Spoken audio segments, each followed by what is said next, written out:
কারণ জনগণের ভোটের অধিকার অনেক আন্দোলন সংগ্রামের মধ্য দিয়ে আমরা প্রতিষ্ঠা করেছি এবং আমরা চাই জনগণের এই ভোটের অধিকারটা অব্যাহত থাকবে এবং ভোটের মধ্য দিয়ে সরকার পরিবর্তন হবে। অতীতে জাতির পিতা বঙ্গবন্ধু শেখ মুজিবুর রহমানকে হত্যার পর এদেশে আমরা দেখেছি যে রাতের অন্ধকারে বন্দুক হাতে নিয়ে ক্ষমতা দখলের পালা চলছিল এবং এই ক্ষমতা দখল অবৈধভাবে ক্ষমতা দখল করে বৈধতা দেওয়ার জন্য জনগণের ভোট নিয়ে ছিনিমিনি খেলা হয়েছে।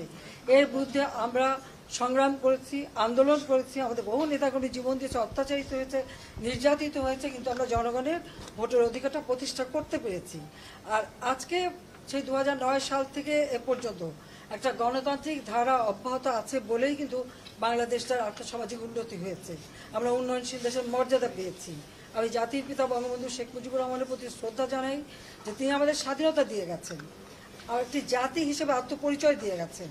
আমি 30 লক্ষ শহীদের প্রতি আমার শ্রদ্ধা জানাই, 2 লক্ষ মা বোনের প্রতি শ্রদ্ধা জানাই, জাতীয় 4 নেতার প্রতি শ্রদ্ধা জানাই। তো আমাদের জাতীয় নির্বাচন সামনে, যেহেতু তফসিল ঘোষণা হয়ে গেছে, কাজে আমরা যে ব্যবস্থাপনা করেছি আমি সেই ব্যবস্থাপনা সরেজমিনে দেখতে এসেছি, যাতে করে সবাই কাজ করে এবং তাদের এই ক্ষেত্রে কী কী করণীয় সে সম্পর্কেও আমার যতটুকু বলার বলছি। এরপর আমি আবার বসবো আর একটু আমাদের নেতাদের সাথে, কারণ আমরা চাই যারাই প্রার্থী হোক সবাই যোগ্য, এতে কোনো সন্দেহ নেই।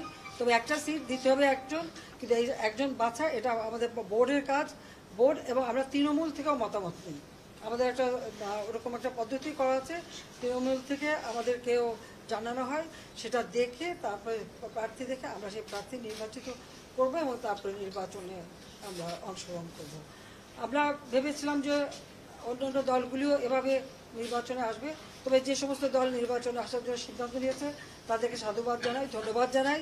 আর যাদের বোধহয় মানুষের উপর, জনগণের উপর আস্থা নাই, বিশ্বাস নাই বা দল হিসেবে সুসংগঠিত না, তারাই নির্বাচন বানচালের একটা চেষ্টা করে যাচ্ছে। অথচ একটা নির্বাচন বানচাল করলে একটা দেশের যে ক্ষতি হয় সেটা হচ্ছে দুঃখজনক। এবং আজকে আমরা দেখি এই যে নির্বাচন ঠেকানোর নামে এর আগে 2013-14 সালে আমরা দেখেছি অগ্নি সন্ত্রাসের কর্মকাণ্ড, বহু মানুষ সেই আগুনে পুড়ে তাদের জীবন মানে একেবারে আমি বলবো যে সব থেকে কষ্টের মধ্য দিয়ে তাদের চলতে হচ্ছে। আর যারা আপন জন হারিয়েছে আমি তাদের প্রতি সহানুভূতি জানাই, কিন্তু আমার কথা হচ্ছে যে এটা কোন ধরনের রাজনীতি যে অগ্নি সন্ত্রাস করে জাতীয় সম্পদ রক্ষা করা, ব্যক্তিগত সম্পদকে নষ্ট করা, জাতীয় সম্পদ নষ্ট করা, এই ধ্বংসাত্মক কাজ করে যারা নির্বাচন বানচাল করা অর্থাৎ গণতান্ত্রিক ধারাটাকে ব্যাহত করতে চায়, এদের ব্যাপারে আমার দেশের মানুষের কাছে এই আহ্বান থাকবে।